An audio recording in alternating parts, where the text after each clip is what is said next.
Another on the road with signing agent Ronell out in North Carolina. How much are you on track to make in the year 2022?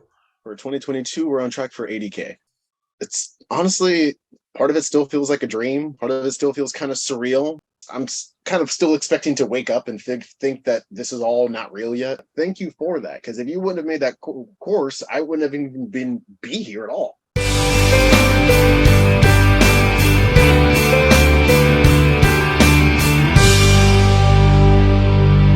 Another on the road with signing agent Ronell out in North Carolina. Like all these episodes, man, yours is super inspiring. Telling people where you've come from and where you are is amazing. Let's just get people inspired right out of the gate, man. All You're right, in let's an do it. attorney state, yes? Yeah, Jacksonville, North Carolina. How much are you on track to make in the year 2022? For 2022, we're on track for 80K. $80,000. When you say that out loud, man, how good does that feel? It's honestly, part of it still feels like a dream. Part of it still feels kind of surreal.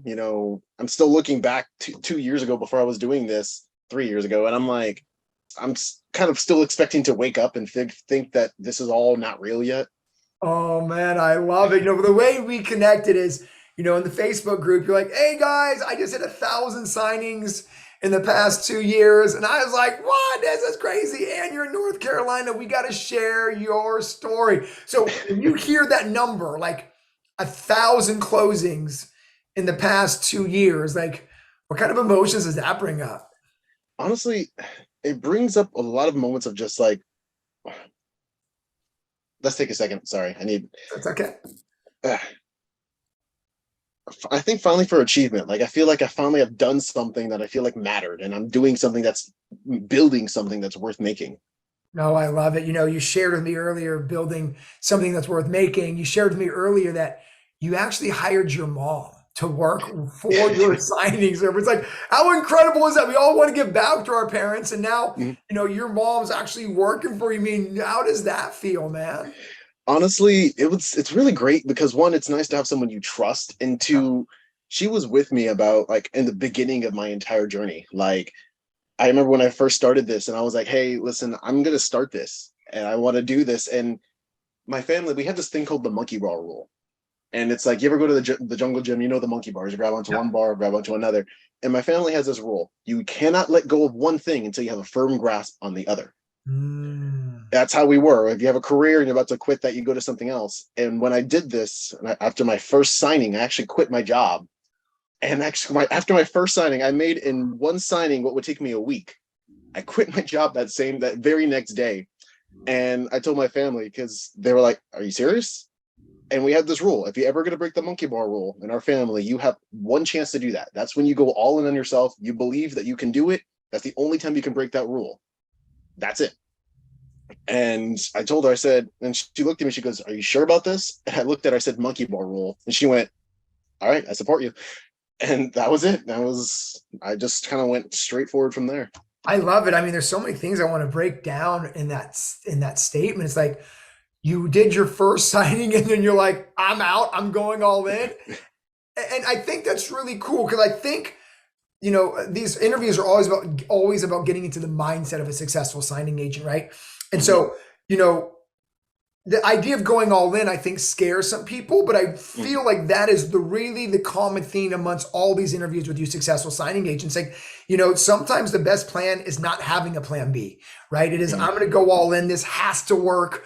The monkey bar rule of like, there's nothing I'm grabbing onto. It's like either I'm going to make that next rung or I'm not. But I'm gonna do Mhm. everything in my power to get to that next rung. And look at you, look where you are now, right? Mhm. Obviously, you got into during the pandemic boom, but even now in 2022, it's not the pandemic boom. People saying it's slow, and you're out there making $80,000 in a normalized market. I mean, because of the mentality is what I'm trying to say on that, and I love it. Mhm. I mean, how does it feel for your mom to work for her son? I mean, has to be some really cool dinner conversations sometime. Like it's just full circle, right? Son helping Mhm. mom, and mom's helped us for so long. If you want me, I can grab her. Nah. um, so with how she said it was, she said that it was really cool for her to see me lead something. Ah, it's And beautiful. she said that if, because she's, mind you, my mother's been a Marine for 16 years, like strongest woman I've ever met, ever. the only time she'll listen to someone is if they're worth listening to.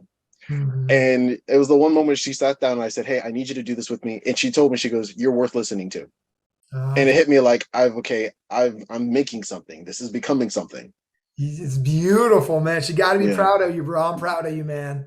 Yeah. You're doing it in an attorney state where everyone tells you you can't. You quit after day one. Now I know why you're succeeding, right? This all-in mentality is really the same characteristic all the other students have who I interview. It's like, I'm going all in. There's no plan B. I'm going to make this work. So Mhm. thank you for sharing all that. Let's get into the good stuff, man.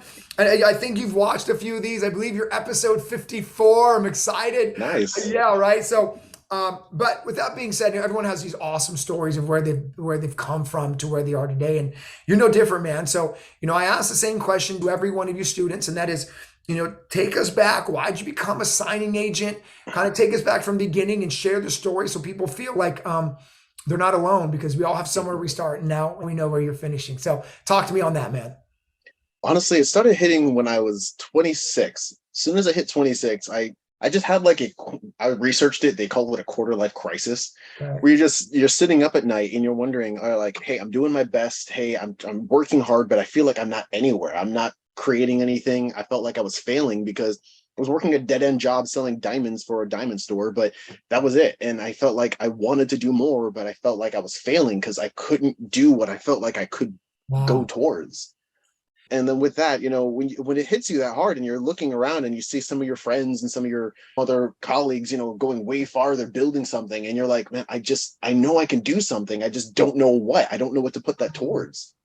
Thank you for sharing that. It's very vulnerable that, you are sharing that if at some point in your life you felt like a failure. And that's a powerful word. And so what I ask kind of in correlation to that is, at 26 is awfully young to feel like you're a failure. I mean, shoot, when I was 26, I was still building, so what kind of made you feel like you needed even to reflect that you were failing? Because honestly, at 26, I still think you're figuring out who you are, right? I'm 44. And so, 26, I had no idea who I was. And so my point is, what made you have this mindset, like to even think that you were failing at 26? Failing at 26 is one comparison, comparing. You see other people your age group doing something, and you're like, hey, I'm still here. And even with my own issues, my father left when I was 5. But as a kid, I felt like the only way I could ever really get any type of approval or notice from him is if I did something, if I made some type of accomplishment in school. And, I'd be like, hey, if I got all A's, maybe I'll get a phone call. Mm, Hey, if I, got first place in this competition, maybe he'll at least send one text message this year saying, hey, good job. So I started associating who I am with what I do. And that was a huge thing I had to go to a lot of therapy for, mhm. to connect, my value to what I'm doing. So when you're at that age and you're associating what you do to who you are and your worth, and you don't have anything to show for yourself at the age of 26, as you see everyone else fly by you, it messes with your self-worth. Man, dude. I almost start coming to tears on that, and because like I can relate to, first off, I think therapy is the best thing in the world. I think everyone Yeah. should do therapy. By the way, I still do it to this day.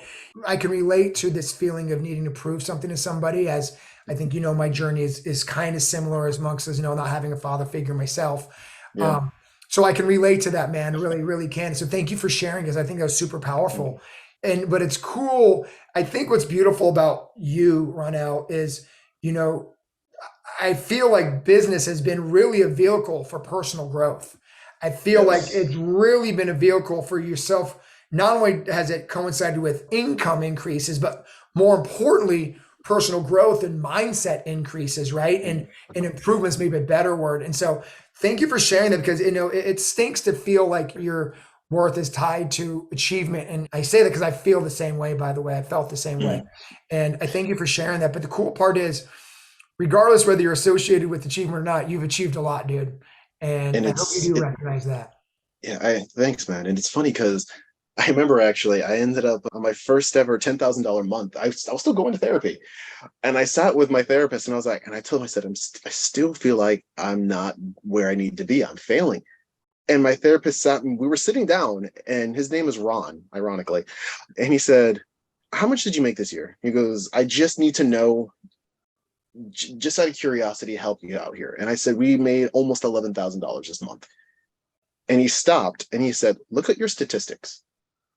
I said, what do you mean my statistics? He goes, how many people at your age group make that much in 1 month?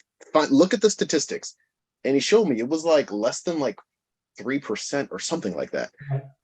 And he said, you've done that. You've reached a point, and yet you still feel like that. You need to stop, show some gratitude, but then realize that you're more than what you do. And that's when I sat down and I almost cried on my way home, because I realized that attaching what I am to who I am and what I do, it couldn't mix. And then, it can make 20 grand, 30 grand. You're not going to get that fulfillment until you find it in yourself.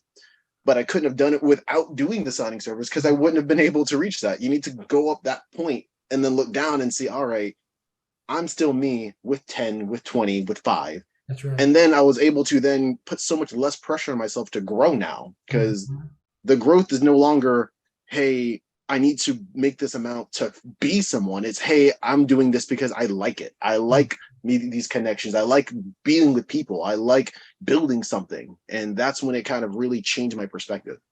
Well, dude, there's so much to unpack in that. You're so brilliant, by the way, and the way you can articulate all that, man. And, what I'd love to get into a little bit is the market is normalizing. Yeah. And there's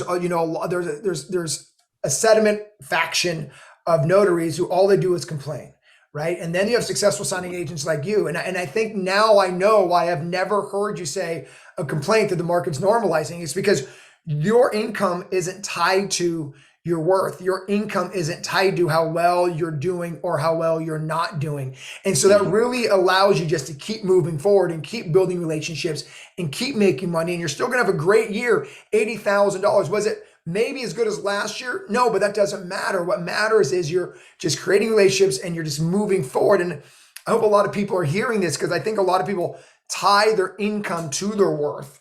And therefore, when their income goes down, they feel less than.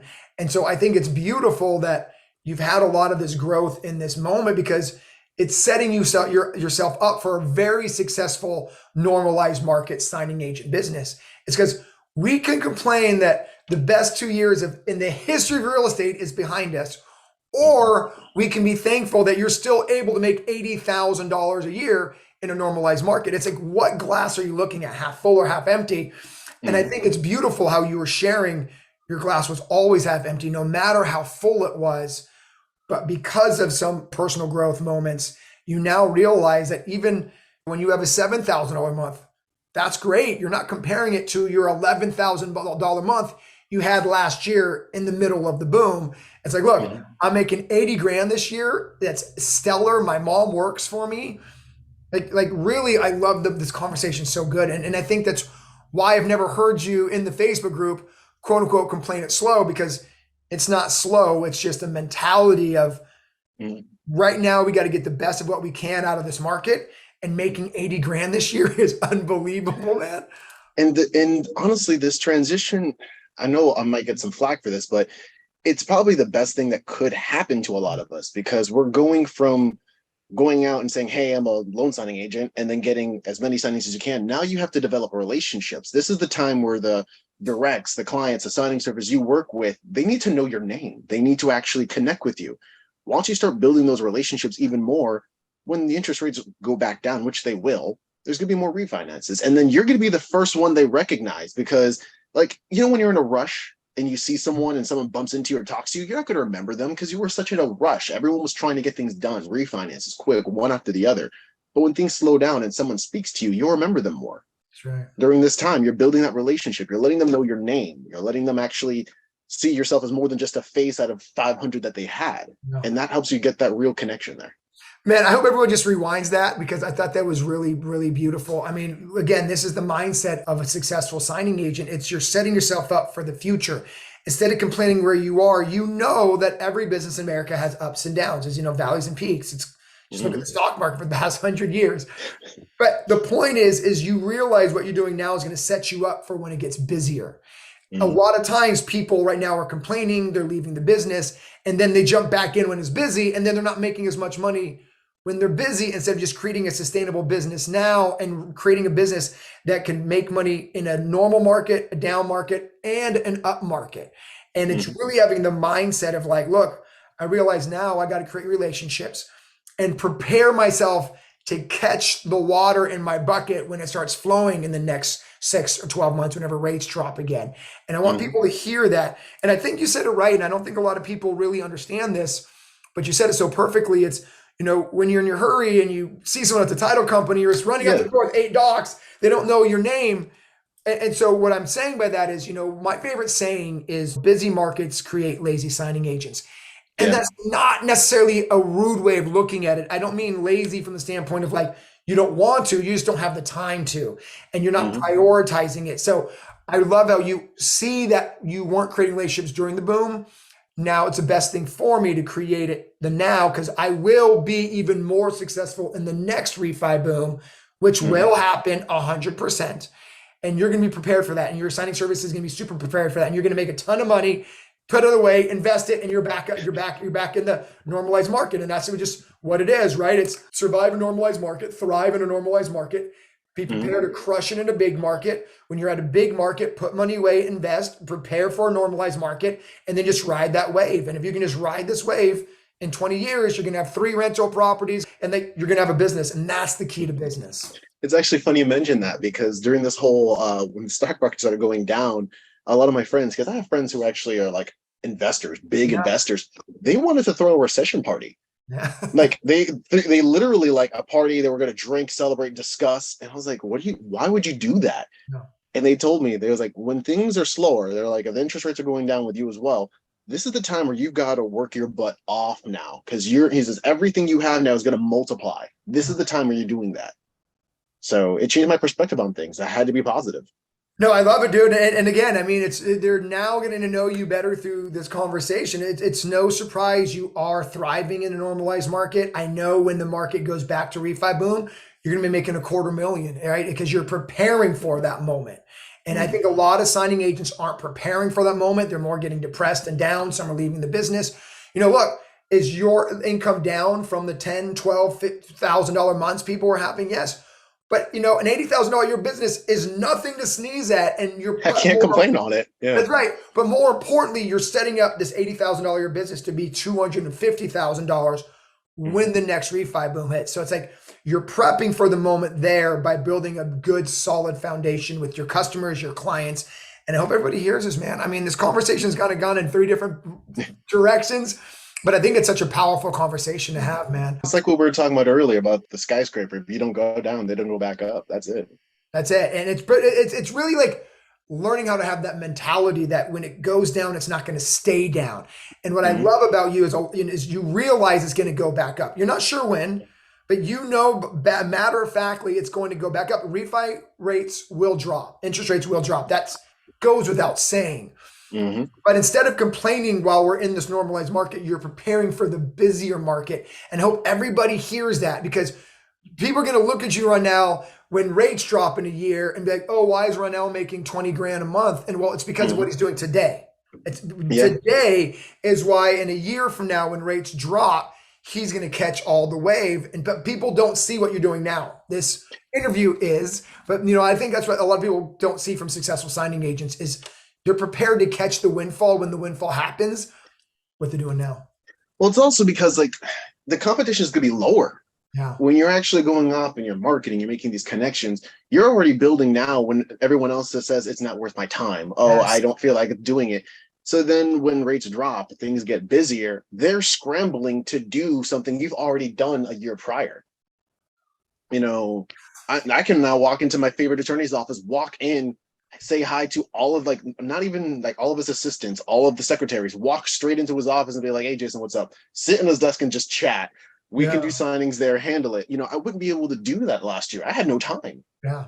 I mean, and you bring up like the point. This conversation is so great. I keep forgetting you're in an attorney state, right? There's Yeah. another set of students in attorney states who are like, well, I can't make money in an attorney state. Well, the attorney controls the pattern, and the attorney does all this X, Y, Z. But we have students like you in attorney states who just don't make excuses, create relationships, make relationships with the attorneys, and get the business instead of letting the, this narrative of I can't make money in an attorney state. Like, you're in North Carolina, man. I mean, where are you from? I was born in California, Oceanside, but I'm actually in Jacksonville, North Carolina. I'm guessing Jacksonville isn't as big as, let's say, Charlotte. Not even a little bit. You can drive in and out of this town in about 20 minutes. That's my point. It's extremely small area. And so, it's funny. I kind of put the pieces together in this conversation. You didn't live in a big metropolitan area. Again, another narrative you're breaking down. A lot of people go, well, I can only make money if I'm in a big major city, i.e. Charlotte, i.e. Los Angeles, i.e. Miami. You're in Jacksonville. I didn't even know there was a Jacksonville, North Carolina. No one does. That's why it's that small. And so, but yet you're still going to do $80,000 in a normalized market in a town that you can drive through in 20 minutes. It's, again, dude, you're so inspirational, man. I love these conversations. Also, let me pedal back to what you talked about an attorney state. Even though some people think they can't do it, you can definitely get direct business in an attorney state. Now, is the process maybe slightly different from an escrow state? Yes, but you can definitely get work to the point where one of my favorite attorneys, love the guy to bits, awesome dude, was actually one of my first directs. He came to me, said, hey, I need a notary. I need a loan signing agent. I don't have time. Can you do this? He and we worked together. It was my first ever direct client. He messaged me about two months ago and called me actually and said, hey, I am going to be out of town for an entire week. And I said, good for you. He told me, he said, I have 8 closings. I've already got everything handled. All of my secretaries right now are busy. Can you handle those closings for me? And I went, excuse me? He goes, yes, my paralegal will be there. You guys handle the closings. Just handle them all. Get the loaning signings done. I trust you. And that was it. I always tell people, like when people go, well, Mark, how do I get into an escrow office, Mark? Well, I walk in there and just be like, look, I know your notary goes on vacation. And if he leaves or she leaves, I'd love to be the backup, right? But it's funny. The attorney just said the exact same thing. The attorneys go on vacation, so they can't do their own closings. And so therefore you got business because an attorney went on vacation. It's funny. It's like, as we dive deeper, really the similarities are the same to an escrow and attorney state. People just don't see it, right? Instead of the notary going on vacation, maybe the attorney has to go on vacation. Or his paralegal. Or paralegal goes on vacation. And therefore there's need for an outside third party signing agent. But you don't allow these narratives to be like, oh, well, the paralegals do the signing. Oh, the attorneys do the signing. We're not saying that's not true. But what we're also saying that's not true is they will need a notary in many different scenarios to do their closings. A good one you can use is this. If you happen to have a client who can't do a signing because he has to work late, because most attorneys are closed by 5. Right. Let's say he gets off at 6 and you need to get this done. Let me do it for you. Yeah. That's a perfect situation. It makes it's very specific, and they can be like, yeah, because like I live in a military town. We have Marines all the time. They may not get off work till 8. There is no way they can go to the attorney's office. They'll call me. Right. So I mean, dude, this has been such an epic conversation, and like we haven't even really stayed on script, which is the best part. That's how good this conversation is, man. I hope everybody really gets inspired by you because you've shared some very vulnerable things. Thank you again, and you've shared some specific scripts on how to get business in an attorney state, and we've talked, why your mindset is so clear in this normalized market, right? We understand why you don't complain it's slow in the Facebook group because you realize there's no such thing as slow. It is normal markets, up markets, down markets. But regardless, you got a relationship build and be ready when the big markets happen. And you're sitting back there, not complaining about your 80 grand. This is great. Do I have $11,000 months recently? No, but you're going to get ready for those $11, $15, $20,000 months in a year because the longer interest rates stay higher, the bigger the refinance boom is going to be. I'm going to say that one more time to everybody. The longer interest rates stay higher, the larger the refinance boom will be when rates drop. So, and you, Ronell, are going to be prepared for that because you're not complaining. You're doing what you should be doing. Like you said, one of the best things is the slow market. And that's the difference between a successful signing agent and a slow one is like, you're actually thankful for the time to build relationships. Right? You're thankful for the time of getting to know the clients you serve. And why I think you're thankful for it, Ronell, and tell me if I'm wrong, but if I can feel your heart through this conversation is You authentically want to have a friend. You authentically want to have a relationship. You don't want to just see them as a way to make money. And so, am I kind of close with that? Yes, because all of my directs, all the people I connect with at this point, we know each other on a first name Yeah. basis. We know actual details about each other. Going back to what you mentioned earlier Yeah. about refinance bounce, I've actually had signers tell me there was one dude that was refinancing his house just last month and told me he was refinancing. He got like a couple $100,000 back. Good for him. And tells me, all right, I'll see you in a year. I was like, what do you mean? He told me these rates have to go back down. I'm refinancing because I need the equity to fund some project. I didn't keep track. But when the rates go back down, I'm going to refinance again. So, and he looked at me in my eyes and said, your job is to stay in business for at least another year. That way I can deal with you again. Yeah. I was like, all right, my guy. And that's what we did. And the We had best an part is, agreement. you're going to be in business for the next year. You're going to ride the wave of a normal market, not complain, keep your head down to build the relationships. Mm-hmm. But let's get back to relationships, because I think that's an Yes. important part of this is, you know, a lot of signing agents still see their directs as, or their signing service as a means to an end versus a real human that you can have a real relationship with. And so when you made the statement earlier that this might be one of the best things that happen to us, is because I believe you value actually seeing them as a human. And if it's so busy, you can never have that human moment. So now you're kind of excited to get to know them even deeper. Am I kind of right or wrong? You're absolutely right. Because, like, how would you feel if you have a friend who only calls you when they need Yeah. something? That's not a friend. That's a person that sees you as an ATM. So a lot of the clients and the directs I have, we're on a first name basis. During this time, I've actually been able to send them emails once a week. I'll be like, hey, how's life, how's business? One of my directs just hit me up, and she was like, and it had nothing to do with the signing. I just did a closing for her, and she was in a great mood, and I said, you sound happier than normal. And she told me, my boyfriend just proposed to me. I was like, good for you. I found out one of my another attorney I work with, he's a video game nerd. He loves gaming. And because of that, we've been doing business for 2 years now as a direct. And because I actually know him, I'm actually going to get him a Legend of Zelda Skyward Sword replica because I know he's going to geek out about it. Yeah, it's the best. He looked at me and said, he says, I called a notary. I got a friend. Yeah. I called a notary, Yeah. got a friend. Wow, that's the Yeah. best line ever. Your analogy of like, because I think a lot of signing agents are part of the analogy you said. Is there anything worse than a friend who always just calls you when they need something? And that is literally the equivalent of a signing agent who only calls an attorney, an escrow officer, a mortgage officer, realtor when they want a signing. Like, hey, my schedule's free. Like, if that's the only time you're ever emailing or texting or calling, then you're diminishing who that person is on the other side. But the fact that you said, like, this is one of the best things to happen is because you realize that you want a friend too. You want someone who I can work with, that I can build a real relationship with. And again, that's the mindset difference. Is some people see a slowdown as the worst thing in the world. You see a slowdown as a moment where I can really create authentic relationship. It's all about opportunity. You need to take the opportunity when you get them. Like, for example, don't call a mortgage lender and be like, hey, how's life? Like right then and there. That might be a little weird. But like when they call you and they say, hey, we need a job, or if you call them and say, hey, I am available, and they're like, hey, even if they tell you, hey, I don't have anything, take a second and be like, stop and be like, let me stop you right there. It always gets them. So they're like, yeah, what's up? I forgot to ask, how are you today? Right. They'll stop and be like, I'm good. And I'll be like, what made your day good? It's Right. just switching the conversation just for 2 minutes. I was just gonna say, and the first thing that popped in my head is that this is why you're successful. Like, when you stop seeing people as a transaction and you stop seeing people as income and you start seeing them as real humans, is when you build a sustainable business. You were one of my students who got in during the boom. Yeah.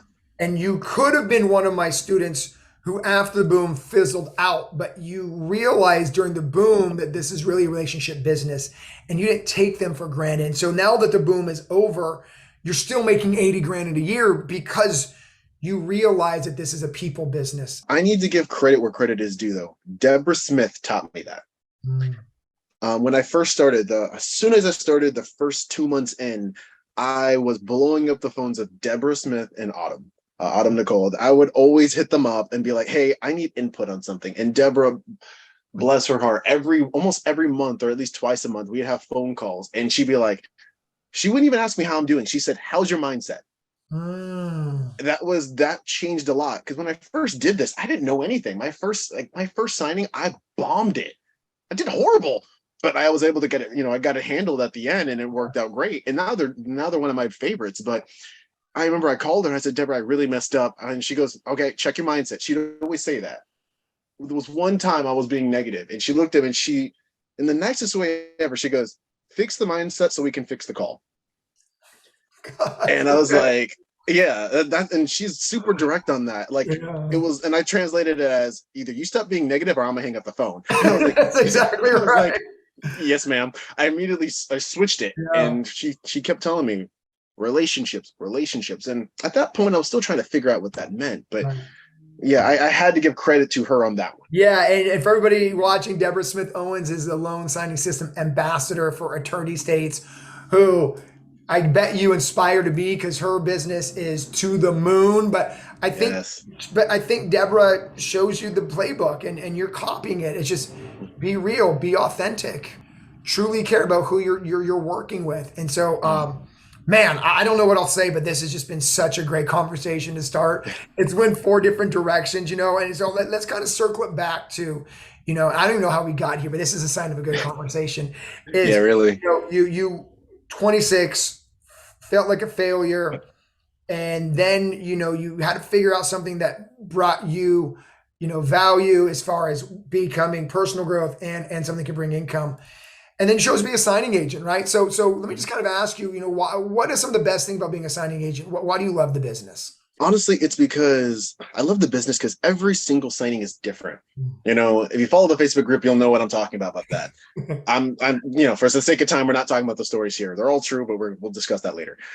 But what I loved is the fact that this business has actually helped me develop my own personal relationships. It's not just, hey, I'm making money, I'm doing well, but sitting down, learning how to be able to connect with, first off, strangers, calling the attorneys, calling the signing services, calling the signers, Yeah. getting them to actually connect with them. They'll request you if you want them again, if they want you again.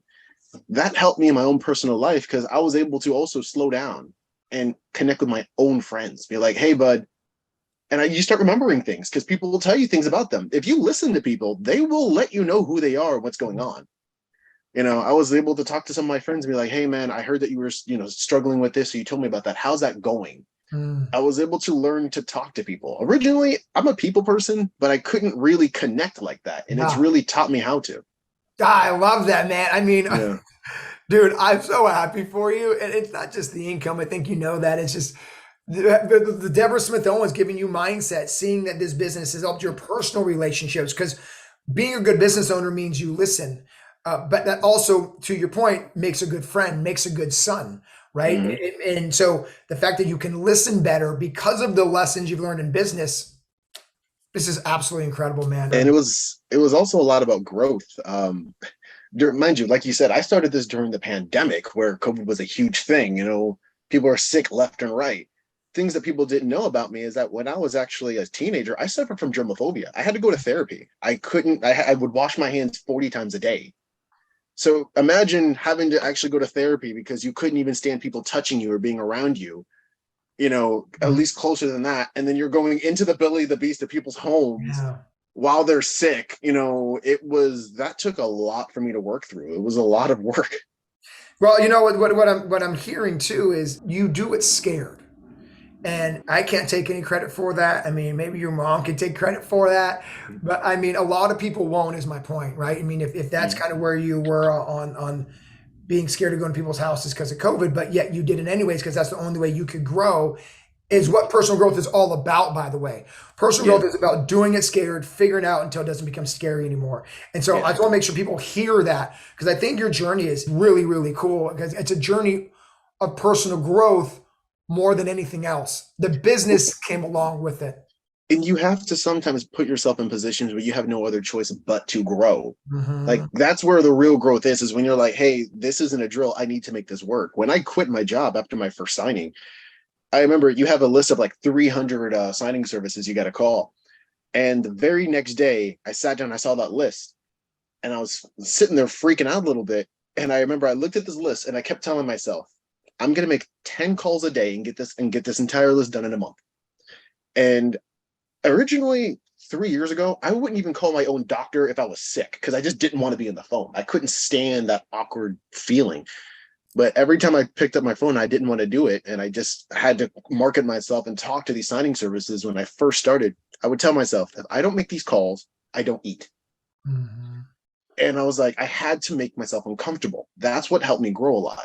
I don't recommend quitting your job after your first signing, but I knew I had to burn the boats. I had to make sure I couldn't go back. Mm-hmm. And that type of growth, it helps a lot. Be I mean, smart about it. I'm writing this down because one of my favorite quotes I've ever heard in any of these interviews, what you just said, is you have to put yourself in positions to grow. Mm-hmm. Beautiful sentence. And I think too many people avoid that. That's why comfort zones crush more dreams than anything else, is people don't force themselves to get uncomfortable, but you have to put yourself in a position to grow. I thought that sentence was beyond powerful. You use the saying that I got to burn the boats, right? It's this idea of that there is no plan B. And this idea of like, you have to learn how to get comfortable with being uncomfortable. Mm-hmm. That's a decision. That's a choice. And I don't want that to be lost because you made that choice. You choosing to put yourself in very uncomfortable positions to get through it. And again, this conversation is great because it's in a mindset of a really successful signing agent. And I want people to take from this mindset, and I'm sure people will. Speaking about that, when it comes to growth and all that, have you heard of the book Atomic Habits? Oh yeah, 100%. That book changed so much because it helped me realize that breaking down things into small steps every day, just 1% better, would improve. My first month, I told myself, hey, if I could just make enough to pay my bills and at least have one good dinner, I can go to the next step. And that's what I would do, is you break it down into steps. If you don't know what you're doing as a notary and you're still like, hey, I don't know what I need to work on, take a second and just really think about the list of things you don't want to do. Yeah. I don't want to make these calls to these attorneys. I don't want to walk in. It's uncomfortable. That's literally the key as to what you need to do to get to that next level. Now, break it down into small steps. For me, I'm in an attorney state. Here, there's 8 attorneys here, 8 or 9. I made it so that way I would go to one each day, because if I went to all 8 at that one day, that would crush me mentally. Yeah. And the irony is that when I first started, I got denied by all of them 3 times in a row. But eventually one of them called me and was like, hey, you still in business? I said, yeah. And then it steamrolled from there. Figure out the things that you're trying to avoid or the things that make you uncomfortable. And then once you figure that out, break it down into small steps. And then that can help you out a little bit. I just wrote down notes. If you see me looking down, you're saying so much fire. I'm like, I got to write this down so I don't forget. You said you went to the same 9 attorneys 3 times. Yes. And then actually after that, I then went to all the attorneys in my surrounding cities within a 1-hour radius, and they all denied me twice. So now I never got a definite no. It was more of a come back later. Hey, maybe not right now. I think out of all those, I've only had 2 that just said straight up, no, don't come back. The rest were more nicer about it, but all know. The point I want to make sure that is made is, again, people see you making $80,000 in a normalized market. People see you making it in an attorney state. What they're not seeing is going to the same attorneys 3 times. And that's what I want to make sure everyone's inspired by. Like, people sometimes see these signing agents and they go, oh, well, it's luck they're making $8,000 a month. No. It's luck they're making $10,000 a month. No, they're going to the same attorneys 3 separate times and trying to add value to them. And people see people, like, some people are going to watch this video, Ronell, and they're going to be like, he is lying that he makes $80,000 in an attorney state. But what they're not seeing is the 3 times the 8 different attorneys. And if anybody watching this wants to know how a successful signing agent gets successful, it is that. It is putting themselves in positions to grow. It is going to the same person 3 times and saying, I'd love to add value to your business. It's then going to the outer circle and going to different attorneys and saying the same thing and then not giving up. So, I mean, fire. I'm going to put some fire emojis here somewhere. It's so good. Lynn, this is a Saturday. I know you have time and away from your family, so thank you, man. So let's just kind of get to the next part of this conversation. I always ask you successful signing agents, what is the best tip you could give somebody to grow their business? Ask the right questions. This is now coming from someone who's doing very well solo, but also as I now run a signing service. As a notary, when you're actually starting things, and let's say you're starting just the signing service work, where you're just working with just signing services, people don't ask the right questions, and they don't become memorable. You just ask. Let me give you an example. Once a signing's completed, in the very next day, check to see if it actually arrived. Call the signing service. Hey, I just did the signing for you guys. Did it arrive on time? Did everything look good? They'll say, hey, yes, everything looks fine, or hey, we didn't get any updates, so that's a good sign. Here's the next question. Just ask them. Awesome. Can you please put me down as a preferred notary for you guys, and also put a positive review for me on my signing order profile or my Google reviews profile? The reason why you do that is because it can do nothing but help you. They put a good review for you on signing order. They'll look at your review. Another signing service will look at you. Oh, this person said that he was a great guy. They'll want to work with it. That brings up more business for you. If you want to be able to do something, if you're marketing to an attorney, don't just walk in and be like, hey, I'm a signing service, loan signing service notary. I don't know why I could not say that sentence. Instead of saying that, being like, hey, listen, I understand you guys are busy, but I know that it's also harder to find a good notary. Do you have one? That's a direct question. Yeah, no. What do you do? They'll ask you. Tell them what you do then. Be specific in your intentions. Be specific in what you want to ask, and that'll get you farther than just being vague or hoping that it gets to you. Dude, everybody rewind and watch listen to what he just said. I think a lot of people right now get into the statement game. I'm so good. I do this. I do that. I don't miss signatures. I don't miss FedEx. Versus, do you have a great notary? Did I do a good job? Did it make it back on time? And I love that, again, you're listening to an owner of a signing service, everybody, who's telling you literally what he wants to hear. So I hope everybody heard this. But more specifically, I heard someone who's actually curious. And the more curious you are, the more someone's going to engage. And to use your word, the more memorable you become. But a lot of times, signing agents aren't curious. It's just a transaction. They only want something for them. They don't care what's going on with the person they're serving. And this is why you are where you are in your career, is just you're empathetic. You want to know what's going on. I want to make sure I did right. Do you have a good notary? Not just because I want to make money from you, because I really want to serve you. And if you don't have a good notary, then I want to help your business grow and thrive through my great notarial acts and services. So, fire again, dude. I mean, it's such a good conversation, man. Thank you. Let's kind of go to the last part of this question to help someone understand that, you have nerves and you have doubts too in the beginning of your journey, right? And because I think a lot of signing agents are out, maybe they're brand new LSS students, or maybe they're on the fence about becoming a signing agent and they have some doubts. And so I ask every successful signing agent, what were kind of some of your doubts in the beginning of this process that now looking back, you're like, wow, I'm super glad that I pushed through that doubt and now you're successful? The biggest doubt for me was, like I mentioned earlier, I didn't even like being on the phone. I would literally have my friend or family make a phone call for me. I didn't want to deal with it. I didn't think I could be the person that could walk into a title company, I'm an attorney state, into an attorney's office and basically tell them, hey, I'm here. This is what I do. This is how I can help you. I didn't think I was that guy because I never needed to be. Right. But, taking the time and honestly failing a lot, you've got to make rejection your friend. Like, you can't just expect to make a home run every single time.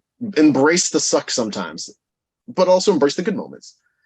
But when I was able to sit there and be like, hey, you know what? I may have not gotten a yes, but I got a yes on my 17th try. So you know what? 17 more to go. You find your stride. You figure out what you're good at. You figure out what you can make out of this, and that's what helps. Give yourself permission to just give it a shot. The worst that could happen is that you just, waste maybe a week, whatever. You get more of those in your life. Well, what I heard, you have so many good one-liners, bro. Make rejection your friend. Wow. Agreed. When rejection becomes less scary, you don't really have this negative reaction next time you get rejected, right? And so I love that. Make rejection your friend. Yeah. I think, again, people see a successful signing agent and they think, oh, they were just made to market. Oh, No. they weren't Oh God, no. scared. They're not scared. Excuse me. And so thank you for letting people know that, it was a scary process. But I think your mindset was in the right place, right? Make rejection your friend. Put yourself in spots to grow, or situations, I think you said. And that's what successful people do. It's not that successful people aren't scared. It's that successful people do it scared. I just actually yesterday I ended up going marketing, made two great connections that are they're onboarding to my signing service. I was terrified going there. Yeah. I'm about to hit my 1,000th signing. I still get nervous when if it's a big client working with me. I still get nervous when I walk into an office. The only difference between when I started versus now is that because I've gotten so many yeses and also a lot more no's at times, the sting doesn't hurt as much. So I can be able to stomach it more. It doesn't end me. I don't Right. connect the two to me. Yeah. No. And the only way you got here was by the doing. And I Mhm. think that's what people need to hear. It's not like you liked rejection. You just had to get to the point where you realize that, like, a no means not right now. It doesn't mean you hate me. It doesn't mean you don't like my services. It doesn't mean I'm less valuable. It doesn't mean I'm less good. It just means I'm going to see you next week. And that didn't come natural to you, but it's a muscle you built. Well, it's kind of like, let's take a break here just in case this isn't part of it. But if I'm right, didn't you say that you didn't you also like approach your wife like a handful of times before she Yes, said three yes? times. Yeah. Yeah, 3 times. If you would have just been like, oh, well, she said no the first time, you know, that's it. You wouldn't be where you are with her. Now, if you were like 17 times, that's a lawsuit. But you have to sometimes make that. People, nothing that works out the first time is really worth keeping. You But know, what I think people should see is the commonality, right? And I love how you brought back the analogy of me and my wife, because that's a true story, three times. And I have the same analogy. I have the same mindset as you. Like, I'm not any different from you. And then that's the key. And that's what I want people to see. It's like success has qualities and traits. mhm, If you just implement them, you will get successful. But to your point, a lot of people don't put themselves in a position to grow. They're almost yeah, avoiding that position. And that's why I love that statement so much. Or is like they avoid the position to grow. They don't put themselves in the networking event. They mhm, don't put themselves inside the open house. They don't put themselves at that attorney's office. They make mhm. every excuse not to show up to the attorney's office, versus your mindset of like, I cannot grow if I do not put myself in the position. So therefore, I'm going to drive down to the attorney's office, put myself in the position where I have to have that uncomfortable conversation until it becomes comfortable, like you just said. You're like, now it doesn't sting as much. But you had to go through all those other moments to get to this point, which other people aren't willing to do. Or the second worst thing a person can do is when they decide, hey, I'm going to do it, they come in such a negative, self-defeating way Mm, that by the time they go into it, and let's say you go into a title company attorney, you walk in, hi, I'm a notary, and if you need me, here's a piece of paper, and they're like, okay. Then they leave, and then the notary sits up and says, well, you see, that wasn't worth the effort. No, you didn't go there with the right headspace. that's right. You have to you have to literally manifest and envision what you want to come out of it. Will it ever be exactly how you imagined it? No. But at least the right headspace and be like, let me go in there. Let me at least pretend that in a perfect world, what I could say to them if I was the most ideal me. Yeah. When you market, just pretend in your head for just as long as you're there that you've been doing this for 10 years. Yeah.